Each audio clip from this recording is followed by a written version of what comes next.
नमस्कार, 5 के prime time में स्वागत है आपका। मैं हूं आपके साथ कोमल गंगवार। मस्जिद में लाउड स्पीकर, हनुमान चालीसा और हिजाब विवाद के बीच इन दिनों देश में सामान्य नागरिक संहिता को लेकर चर्चा गर्म है। उत्तराखंड सरकार के ऐलान के बाद से चर्चा का बाजार गरमाया हुआ है। तो वहीं एक और उत्तराखंड की देखा देखी यूपी सरकार ने भी इसी दिशा में कदम उठाने की बात कही है। बता दें, देश के गृह मंत्री अमित शाह भी यूनिफॉर्म सिविल कोड लाने का संकेत दे चुके हैं और इसके लिए उन्होंने बीजेपी शासित राज्यों से पहल शुरू करने की बात कही है, जिसके बाद अब दूसरे मुस्लिम समुदाय से जुड़े कुछ संगठन भी अब खुलकर समान नागरिकता संहिता के विरोध में उतर आए हैं और all India Muslim personal law board ने समान नागरिक संहिता को असंवैधानिक और अल्पसंख्यक विरोधी करार दिया है। वहीं बोर्ड ने कहा है कि यूनिफॉर्म सिविल कोड लागू हुआ तो वो पूरी तरह से असंवैधानिक होगा और मुसलमान उसे कतई मंजूर नहीं करेंगे। AIMPLB के महासचिव हजरत मौलाना खालिद सैफुल्लाह रहमानी ने इस संबंध में मंगलवार को एक विरोध पत्र जारी किया है। पत्र में केंद्र सरकार से आग्रह किया गया है कि वो यूनिफॉर्म सिविल कोड पर कोई भी कदम उठाने से परहेज करे। रहमानी ने कहा है कि उत्तराखंड यूपी सरकार या फिर केंद्र सरकार की ओर से राग अलापना, गैर जरूरी बयानबाजी के अलावा कुछ भी नहीं है। देश में हर इंसान जानता है कि इन बयानबाजी का मकसद बढ़ती हुई महंगाई, गिरती हुई अर्थव्यवस्था और बढ़ती हुई बेरोजगारी जैसे मुद्दों से ध्यान भटकाना और घृणा के एजेंडे को बढ़ावा देना है। ऐसे में ये अल्पसंख्यक विरोधी और संविधान विरोधी कदम है।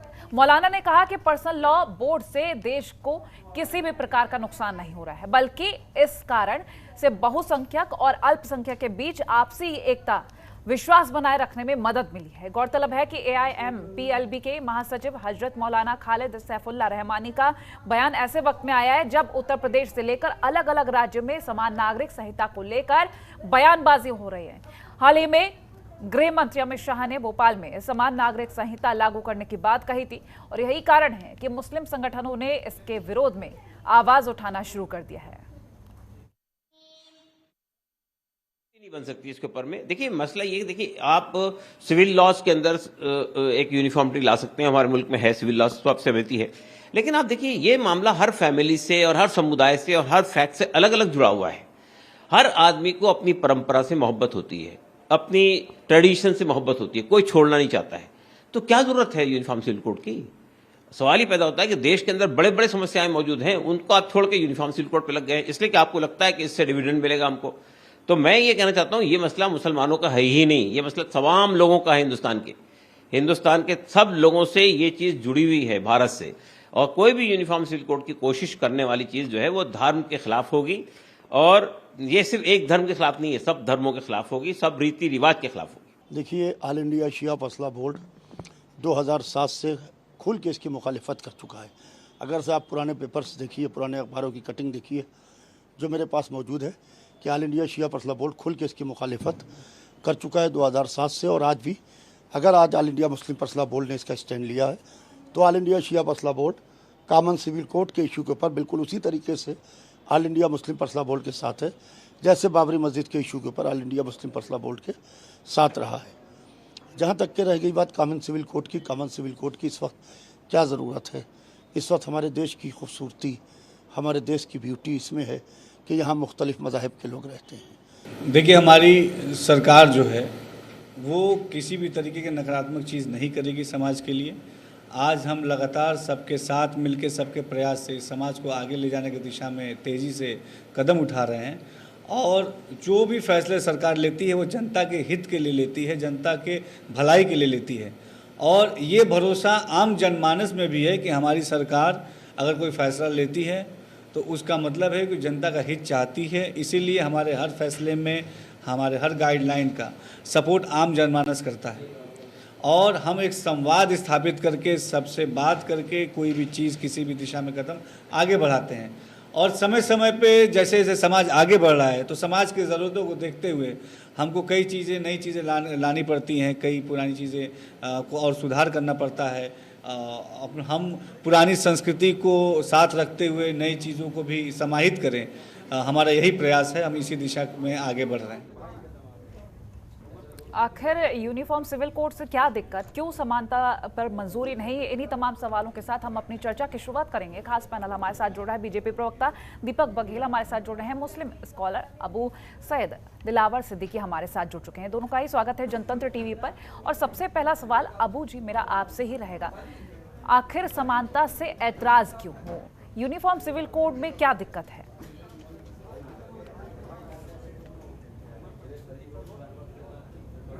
देखिए मैम, सबसे बड़ी यूनिफॉर्म सिविल कोड से दिक्कत हमें इस बात का है क्योंकि देखिए यूनिफॉर्म सिविल कोड का जो मकसद है, जो सरकार बात कर रही है, सबसे बड़ी चीज हमें एक चीज समझना पड़ेगा कि लॉ कमीशन की रिपोर्ट जो है, लॉ कमीशन क्या कह रहा है कि हिंदुस्तान जैसे मुल्क में इस वक्त हम नेसेसरी नहीं है यूनिफॉर्म सिविल कोड की।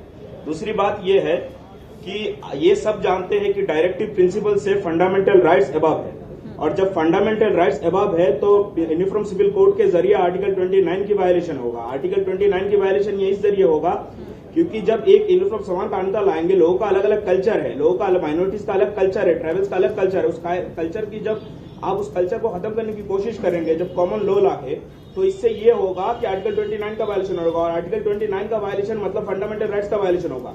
और जब फंडामेंटल राइट्स का वायलेशन होगा तो मैं समझता हूँ कि डायरेक्टिव प्रिंसिपल से फंडामेंटल राइट्स अबव है, और एबव उसके जब फंडामेंटल राइट्स का वायलेशन करके आप कोई बिल लाएंगे तो उस बिल का मायने ही नहीं रखता, क्योंकि आप मौलिक अधिकार का उल्लंघन कर रहे हैं। दूसरी बात यह है मैम कि डायरेक्टिव प्रिंसिपल्स की और ये आर्टिकल 44 की बात ये कर रहे हैं। डायरेक्टिव प्रिंसिपल में ये कहा गया कि शराब बंद होनी चाहिए। क्यों शराब पर पाबंदी नहीं सरकार कर रही है? ये मकसद ये है इन लोगों का कि सरकार का कहीं ना कहीं पार्टिकुलर माइनॉरिटीज कम्युनिटीज को टारगेट करना। और मैं ये समझता हूँ कि जो ये यूनिफॉर्म सिविल कोड जब आर्टिकल 29 का वायलेशन कर रहा है तो मतलब एंटी कॉन्स्टिट्यूशन बिल है, इसलिए हम उसकी मुखालिफत कर रहे हैं। चलिए आप बने रहिए, दीपक बघेल जी के पास जाएंगे, बीजेपी प्रवक्ता। दीपक जी, आपने सुना मुस्लिम स्कॉलर हैं अबू सैयद जी, उन्होंने अपना पक्ष रखा, मौलिक अधिकारों के हनन की बात कही है उन्होंने, क्या कहिएगा? देखिए कोमल जी, अभी मेरे साथी बैठे थे, अबू जी बता रहे थे कई सारी चीजें, तो मैं एक बात बताना चाहता हूँ। इनको पंथ निरपेक्षता से क्या दिक्कत है, सेकुलर होने से क्या दिक्कत है? अगर ये सेकुलरिटी की बात करते हैं तो समान नागरिक संहिता और जो यूनिफॉर्म सिविल कोड है वो तो पंथ निरपेक्ष कानून है जो लोगों पर समान रूप से लागू होता है। अगर कोई कानून समान रूप से लागू होता है और कहीं पर अगर किसी धर्म के अंदर महिलाओं की स्थिति बहुत गंभीर है, बहुत बुरी है, तो उस स्थिति को ठीक करने के लिए अगर पूरे देश के अंदर एक ही कानून लागू हो जाएगा तो इससे क्या फर्क पड़ने वाला है? और वहीं पर ये जिसकी बात कर रहे थे, तो देखिए राज्य सरकार के पास अधिकार है, अनुच्छेद 44 के अंदर उन्हें अधिकार दिए गए कि वो ऐसे जो समान नागरिकता संहिता को लागू कर सकते हैं, यूनिफॉर्म सिविल कोड को अपने प्रदेश के अंदर लागू कर सकते हैं, तो इसमें भी कोई दिक्कत वाली बात नहीं। जो कुछ भी हो रहा है नियम कायदे कानून की तहत हो रहा है। देखिए कई सारी दिक्कत है उन चीजों में। तो मुस्लिम पर्सनल लॉ कोड के अनुसार कई सारे ऐसे मामले हैं जो बहुत लंबे समय से कानून व्यवस्था के ऊपर बोझ बने हुए हैं, उसके कारण से वो अटके हुए हैं। अगर समान नागरिक संहिता आ जाएगी तो पूरे देश के लिए एक कानून होगा, पूरे प्रदेश के लिए एक कानून होगा, और उससे सभी को न्याय एक ही प्रक्रिया से मिलेगी। तो कहीं पे भी किसी के साथ ना भेदभाव होगा, ना कोई ऊंचा होगा ना नीचा होगा, सबको बराबर समान अधिकार से देखा जाएगा। ठीक है, बने रहिए आप। अबू जी, मेरा सवाल आपसे, समानता की लगातार बात कही जा रही है, यदि पूरे देश में अगर यूनिफॉर्म सिविल कोड लागू होता है, क्या लगता है आपको कहां पर हनन हो जाएगा? किस तरह से आप इससे नुकसान देखते हैं मुस्लिम संगठनों का? क्योंकि बहुत जगह कई सारी चीजें उठकर आई हैं, हालांकि इसका जवाब भी दिया गया है, लेकिन आपसे मैं जानना चाहूंगी इसको लेकर। देखिए मैम, सबसे बड़ी चीज ये है, अभी मेरे पहले पूर्व प्रवक्ता कह रहे थे कि समान कानून और ये चीज, यूनिफॉर्म का कतई ये मतलब नहीं, यूनिफॉर्म सिविल कोड, यूनिफॉर्म का ये नहीं कि कॉमन लॉ हो। आप हर रिलीजन में, देश में तमाम रिलीजन है, देश में तमाम अलग अलग जातियां है, देश में अलग अलग कास्ट है, सबका अलग अलग कल्चर है, और इन तमाम चीजों को रिलीजन जो पार्टिकुलर रिलीजियस बिलीव है उसको प्रैक्टिस करने की इजाजत हमें भारत की संविधान आर्टिकल 25 देता है। जब भारत की संविधान हमें इस बात की इजाजत देता है, फिर आप एक कॉमन लॉ लाके ऐसी लॉ लाएंगे सरकार की, तो हमने देखा है तमाम लॉ जैसे एंटी कॉन्स्टिट्यूशनल लॉ लाते हो पार्टिकुलर कम्युनिटी को टारगेट कर रहे हैं, ये तमाम जी लॉ लाके आप जब मेरी रिलीजियस पार्टिकुलर बिलीफ पे अटैक करेंगे, आप मेरी रिलीजियस जो कल्चर से उस पे अटैक करेंगे, उसकी वायलेशन करके कानून बनाएंगे, फिर डेमोक्रेसी का मतलब क्या रहा? और हिंदुस्तान की खूबसूरती क्या है? यूनिटी इन डाइवर्सिटी, अनेकता में एकता है। अलग अलग लोग का कल्चर, आप कल्चर को इफेक्ट कर रहे हैं, ट्राइबल का अपना अलग कल्चर है, मुस्लिम का अलग अपना एक कल्चर है, हमारे हिंदू भाइयों का अलग कल्चर है, तो इस चीज पे इफेक्ट होगा, इसके खिलाफ आया हम। लेकिन कल्चर किसी भी शैक्षणिक संस्थान में नहीं चलते ना, किसी कल्चर जो है, ठीक है अगर किसी धर्म को लेकर आगे चल रहे हैं तो शैक्षणिक संस्थान के अपने भी कुछ नियम कानून होते हैं। अगर वहां पर कोई अमीर इंसान जा रहा है, कोई अमीर स्टूडेंट जा रहा है तो वो अलग दिख रहा है। अगर इसी हिसाब से चला जाएगा तो फिर ऐसे तो भेदभाव की भी तस्वीर सामने आएंगी, उससे भी ऐतराज करना चाहिए।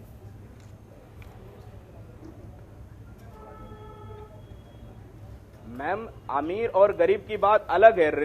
मैं ये बात कर रहा हूँ कि रिलीजियस कल्चर की मैं बात कर रहा हूँ। रिलीजियस कल्चर की मैं इसलिए बात कर रहा हूँ क्योंकि अगर देखिए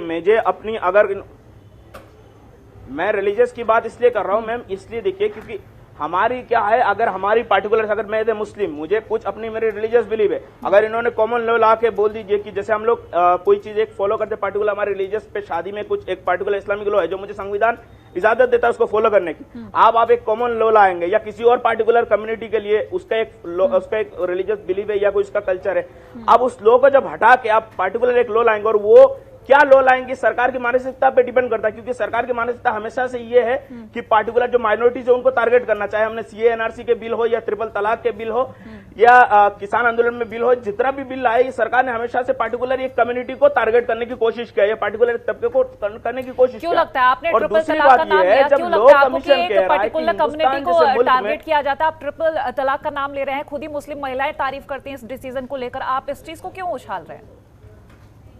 मैम वो तारीफ सरकार के बुलाए गए पार्टिकुलर कमेटी, क्या ये सही है? क्या ये सही है कि आज निकाह पढ़ा, कल 3 तलाक दे दिया और घर से बाहर निकाल दिया?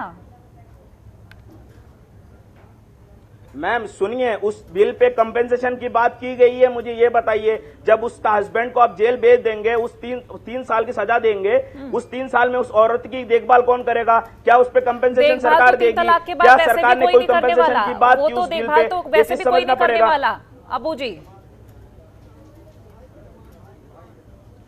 मैं बिल की बात करने ना करने, आपने इसको सवाल किया, इसलिए मैं कह रहा हूं कि उस बिल में कंपेंसेशन की बात ही नहीं किया गया, मतलब उसकी सॉल्यूशन है ही नहीं, आप प्रॉब्लम को और बड़ा प्रॉब्लम बना रहे। मेरा कहने का मकसद ये था, मैं इसका एग्जांपल इसलिए दिया क्योंकि यूनिफॉर्म सिविल कोड में भी यही चीज करेंगे, ये लोग प्रॉब्लम का कोई सॉल्यूशन नहीं निकालते। ट्रिपल तलाक का सॉल्यूशन इन्होंने निकाला नहीं, इन्होंने बिल बना के बस रख दिया और उस पर डिस्क्रिमिनेशन पार्टिकुलर एक चीज किया है कि नॉर्मल डिवोर्स होता है तो 1 साल का सजा, लेकिन कोई तलाक देता है तो 3 साल की सजा उन्होंने कर दिया। मेरा एग्जाम्पल उसके रिलेटेड है। दूसरी बात यह है, यूनिफॉर्म सिविल कोड का मुखालिफत इसलिए करें आप लॉ कमीशन में प्रवक्ता जो बैठे हुए बीजेपी का, उनसे गुजारिश करूंगा कि लॉ कमीशन ने क्या कहा कि हिंदुस्तान जैसे मुल्क में यूनिफॉर्म सिविल कोड की जरूरत नहीं है। दूसरी बात ये कह रहे हैं कि बाबा साहब अंबेडकर ने यूनिफॉर्म सिविल कोड की बात की, बाबा साहब अंबेडकर ने यूनिफॉर्म सिविल कोड के लिए कहा था वॉलंटरी, मैंडेटरी नहीं कहा था, ये चीज समझना पड़ेगा। दूसरी बात, आप ये लोग सिर्फ आर्टिकल 44 को लेके बैठे हुए हैं कि शराब पे पाबंदी क्यों नहीं लगाते, डायरेक्टर प्रिंसिपल के तहत आता है, क्यों शराब पे पाबंदी नहीं लगा रहे, क्योंकि उससे टैक्स मिल रहा है उनको। ये उन चीजों पे बात करना चाह रही है जो मैंडेटरी नहीं है, लेकिन पार्टिकुलर एक कम्युनिटी को टारगेट करने की कोशिश कर रही है। Deepak ji, uniform civil code explain करिए जरा, क्योंकि हानि हो रही है, नुकसान हो रहा है और एक संगठन को टारगेट किया जा रहा है इसके जरिए, कई और सारी भी चीजें कही हैं। फिलहाल आपसे ये जवाब चाहूंगी। ये कोमल जी, एक बार इनसे पूछना पड़ेगा कि इनकी ऐसी कौन सी रिलीजियस बिलीफ है जो इस कानून के आने से आहत हो जाएंगी।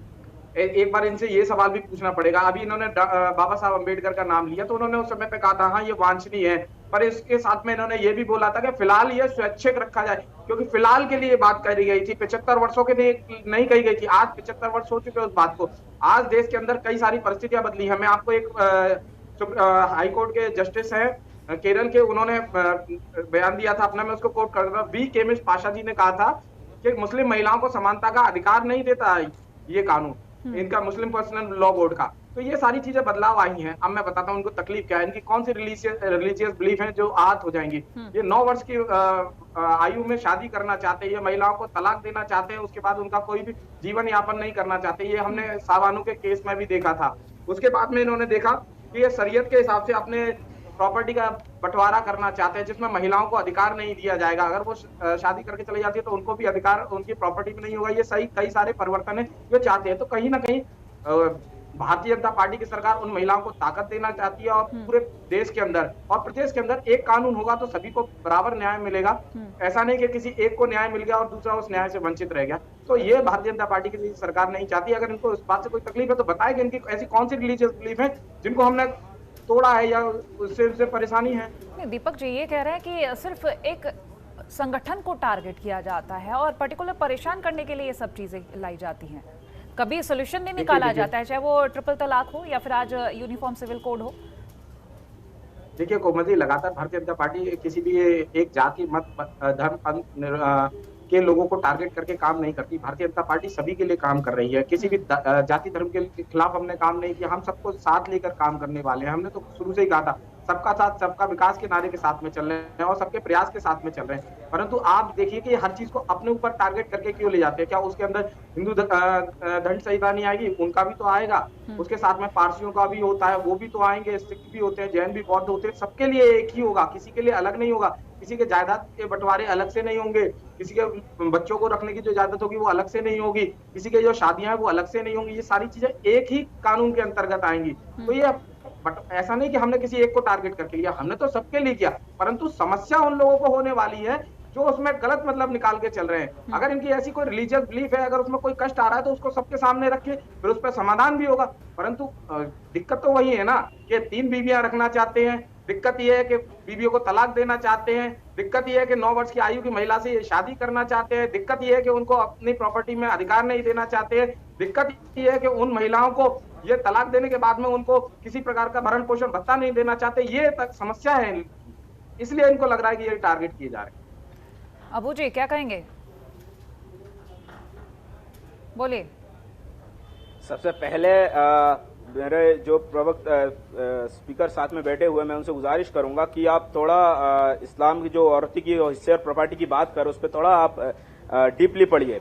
औरतों के हिस्सा पे जो 1/3 प्रॉपर्टी कह रहे हैं, इनको ये नहीं पता इस्लाम में सिर्फ औरतों को कितने जगह से प्रॉपर्टी मिलती है, कि अपने पापा के हिस्से से मिलता है, हस्बैंड के हिस्से से मिलता है। अगर माता जी की अगर कोई पार्टिकुलर प्रॉपर्टी उनके नाम से, उससे भी उनका एक हिस्सा मिलता है। दूसरी बात, और ये इन्होंने कहा कि इस्लाम पे औरतों की, इस्लाम की मतलब मुस्लिम रिलीजन पे औरतों की हक की बात की है उन्होंने। इस्लाम में ये चीज है कि इस्लाम पे शादी के वक्त इतना कहा गया है कि कोई भी मर्द जब शादी करे, दहेज लेना इस्लाम में हराम है। इवन इतना तक कहा गया है कि शादी के दौरान औरत की पापा के ऊपर एक चावल के बराबर हिस्से की कर्ज नहीं होना चाहिए, वरना उस शादी पे, वो शादी इस्लाम के तरीके में नहीं हुआ। इतना इज्जत दिया गया है औरतों पे। जब माँ के रूप में माँ के पैर के नीचे जन्नत कहा गया है इस्लाम में, और बेटी के रूप में बरकत कहा गया है, तो औरतों का इज्जत इस्लाम में जितना दिया है, किसी भी, मैं समझता हूं कि इतने इज्जत इस पे कोई पार्टिकुलर अगर कोई कह दे आके कि औरतों को हक नहीं मिल रहा है, तो वो बहुत बड़े गलत फहमी में है। तीसरी बात यह है कि उन्होंने पूछा कि हमारी कौन सी रिलीजियस बिलीफ में इफेक्ट हो रहा है या हमारी कौन सी कल्चर पे इफेक्ट हुआ। सिर्फ हमारी नहीं है, जितनी माइनॉरिटी कम्युनिटी, ट्राइबल के कल्चर पे, क्या आप जब कॉमन लॉ बनाएंगे, क्या ट्राइबल की कल्चर आप सबके लिए अपनाएंगे, या ऐसे कॉमन लॉ लाएंगे जिससे ट्राइबल का अपना कल्चर को भूलना पड़ेगा? या मुस्लिम हो या और भी पार्टिकुलर कम्युनिटी हो, इनकी जो कल्चर है उनके लिए आप क्या करेंगे? फिर कॉमन लॉ लाने के बाद उनकी कल्चर को तो आप हटा देंगे। हमारी बात इस तकलीफ से। दूसरी बात, हमारी तकलीफ इसलिए है कि जब फंडामेंटल राइट्स की वायलेशन होगा, जब आर्टिकल 29 की वायलेशन होगा, तो मैं समझता हूं फंडामेंटल राइट मौलिक अधिकार है, उससे ऊपर कुछ नहीं हो सकता है। डायरेक्टिव प्रिंसिपल उसके नीचे। जब फंडामेंटल राइट्स की वायलेशन हो रहा है, फिर उस डायरेक्टिव प्रिंसिपल का मतलब क्या रहता है? ये चीज क्या बताएंगे मुझे मेरे जो ओपन स्पीकर है? जवाब दीजिए दीपक जी। यहाँ किसी भी प्रकार से किसी फंडामेंटल राइट का देखिए किसी भी प्रकार से दुरुपयोग नहीं हो रहा, उल्लंघन नहीं हो रहा है। देखिए यहाँ पर किसी भी कानून के लिए यहाँ पर दंड संहिता निर्धारित हो रही है, तो उस दंड संहिता के अंतर्गत उन्हें लिया जाएगा। हम तो कह रहे हैं कि उसे फंडामेंटल अमेंडमेंट करके ही उसके अंदर हमें अनुच्छेद 44 के अंदर इजाजत दी गई है। अगर अनुच्छेद 44 के अंदर अगर हम उसका प्रवर्तन करेंगे तो प्रदेश को अधिकार है वो उसको यूनिफॉर्म सिविल कोड को लागू कर सकता है, तो हम उसी के अंतर्गत जा रहे हैं। हम किसी के फंडामेंटल राइट्स को खत्म करने का प्रयास नहीं कर रहे हैं। देखिए, आपको जिस बिलीफ के साथ में जाना है, आप उसके साथ पूजा पद्धति के साथ जाइए, आप कर सकते हैं। आप जिस पद्धति के साथ में रहना चाहिए, परंतु जो चीज गलत है उसको गलत कहा जाएगा। अगर किसी महिला का तलाक हो जाता है तो क्या उसको, उसके पति को उसका गुजारा भत्ता नहीं देना चाहिए? आपको शाहबानो वाले केस में देखना पड़ेगा, जो 1985 में हुआ था। एक 62 वर्ष की महिला को तलाक देकर छोड़ दिया गया था, और जब उसने अपने गुजारे भत्ते की मांग करी गई तो उस गुजारे भत्ते के लिए भी सुप्रीम कोर्ट ने उसे सही ठहराया था। तो ये कई सारी चीजें हैं जो इसमें आती हैं। अगर उसको ठीक कर दिया जाएगा, उसके बाद यूनिफॉर्म सिविल कोड आ जाता है, तो सबके लिए समान कानून होंगे। चलिए, बोलिए अबू जी। सबसे पहले उन्होंने कहा कि कोई फंडामेंटल राइट्स की वायलेशन है। मैं एक चीज से ये पूछना चाहता हूं, जब आप कॉमन लॉ बनाएंगे, सोच लीजिए 4 एग्जांपल मैं देता हूं कि मुस्लिम का एक कल्चर है, हिंदू का एक कल्चर है, ट्राइबल का एक कल्चर है, क्रिश्चियन का एक कल्चर है। आप जब कॉमन लॉ बनाएंगे तो क्या आप पार्टिकुलर किसी रिलीजन का एक कल्चर लाएंगे या कोई ऐसे कॉमन लॉ लाएंगे? मतलब सारों रिलीजन का कल्चर पे इफेक्ट हुआ या नहीं? अबू जी एक चीज बता दीजिए, केवल ये मत बताइए नहीं, अभी आपने माइनॉरिटी के बात करी, आपने ट्राइबल की बात करी, मैं बता रहा हूं कि आपकी ऐसी कौन सी बिलीव है, ऐसा कौन सा कल्चर है इस कॉमन सिविल कोड के आने के कारण से वो उसको परेशानी होगी या वो खत्म हो जाएगा? आप उस चीज को उठाइए ना, सीधा सीधा प्रश्न करिए कि हमारी ये वाली समस्या है, आप फिर उसका समाधान होगा। परंतु आप यहाँ ट्राइबल्स की बात करें, ट्राइबल्स की बात ट्राइबल से कर लेंगे ना। अभी बात आपने ये कहा, यही है कि जो समस्या है आप क्यों नहीं उसकी एक लिस्ट बनाते हैं, और मुख्य मुख्य समस्या है जब आप मीडिया से मुखातिब होते हैं, रखिए आगे पहुंचेगी, एक लिस्ट क्यों नहीं बना देते? आप अपनी अपनी समस्या बताइए, क्या समस्या है मेन?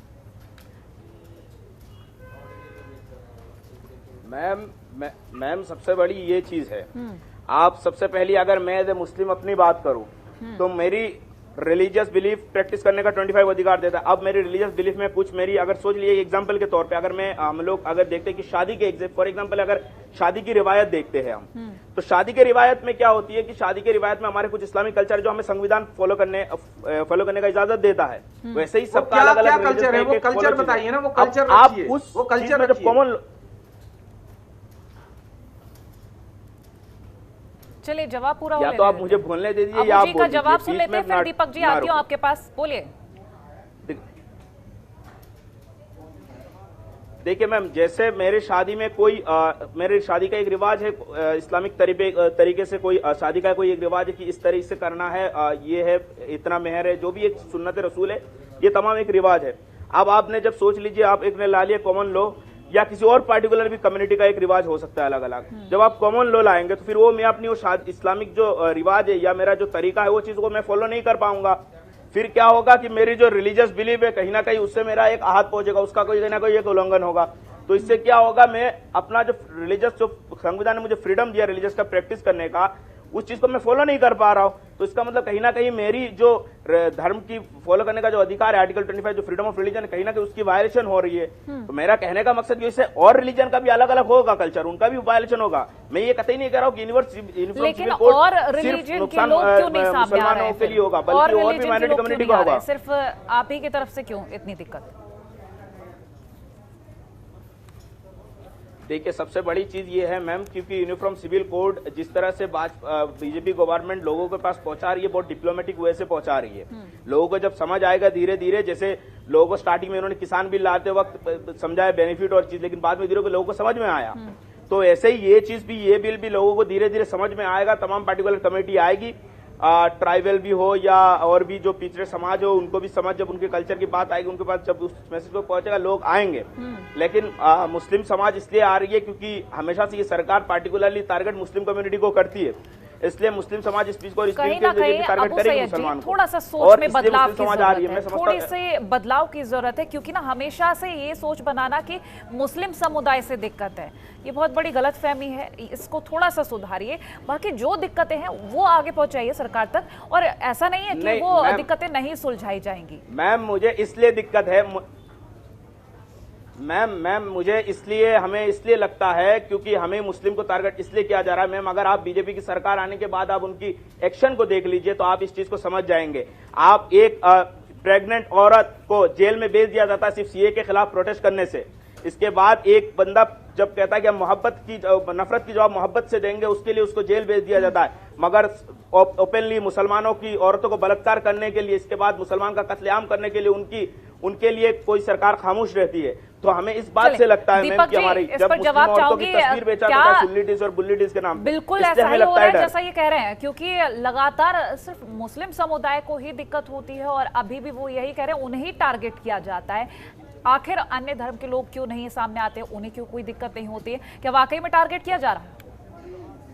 देखिए कोमल जी, हमने पहले भी कहा था कि हमारी सरकार किसी भी धर्म के खिलाफ नहीं है, किसी भी मजहब के खिलाफ नहीं है, किसी भी क्षेत्र के खिलाफ नहीं है, किसी भी भाषा के खिलाफ नहीं है, किसी भी जाति के खिलाफ नहीं है। हमारी सरकार सबको साथ लेकर चलती है और हम किसी भी धर्म को टारगेट करके काम नहीं कर सकते। उत्तर प्रदेश के अंदर सभी लोगों को समान रूप से न्याय के अधिकार से देखती है, न्याय के रूप में देखती है, और सरकार लगातार सभी के लिए काम करती है। अभी मेरे साथी ने एक प्रश्न उठाया था शादी के लिए, इनकी रिलीजियस बिलीफ थी शादी, तो मैंने कहा कि भैया आप अपनी शादी कर लो, शादी में क्या दिक्कत आ रही है, वहां तो आपका कोई कानून लागू नहीं हो रहा। फिर उन्होंने प्रश्न उठाया मेहर का। अब यहीं से चीज बढ़ती है आगे। इन्होंने कहा किसी भी लड़की की अगर शादी अगर लड़के से होती है तो लड़की पक्ष को एक मेहर की राशि वहां पर तय की जाती है इनके मौलाना द्वारा, और जब कभी वो तलाक देते हैं तो उसके बाद वो राशि उसको वापस की जाती है उस लड़की के लिए। तो क्या ये सही है? क्या आप एक राशि तय कर लीजिए और एक कॉन्ट्रैक्ट कर लीजिए किसी महिला के साथ में शादी का, और जब आपका मन करे आपके पास वो राशि हो आप उसको दे दीजिए और उसके बाद उस शादी को तोड़ लीजिए। तो क्या ये गलत नहीं है? अगर ये कानून के दायरे में आएगा तो कम से कम एक वाजिब वजह देनी पड़ेगी, और उसके बाद अगर वो किसी से तलाक लेते हैं फाइनल तो उसके कमेंट्स बाद ले उस लेते हैं, महिला वक्त का को अभाव है। अबू जी आप अपना फाइनल कमेंट दीजिए, 20 सेकंड।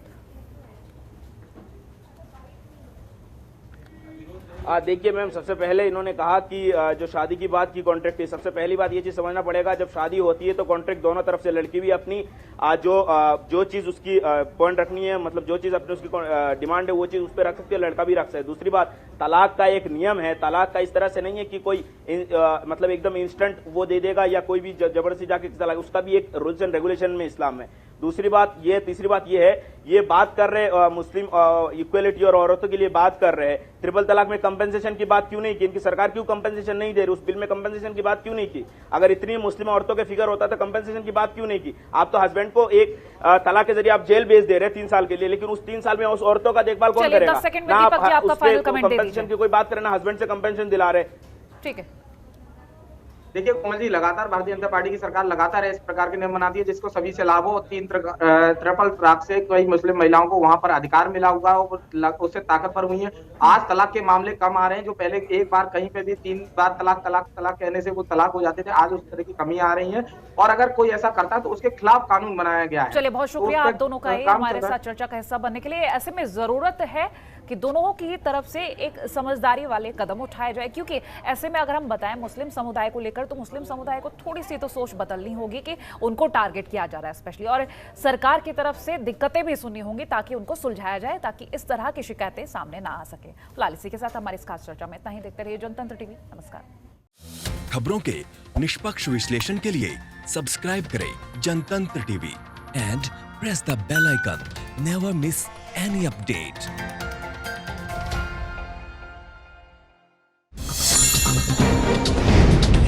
डाउनलोड कीजिए जनतंत्र टीवी ऐप को, जो कि अवेलेबल है गूगल प्ले और ऐप स्टोर पर। अधिक जानकारी के लिए अभी डाउनलोड करें।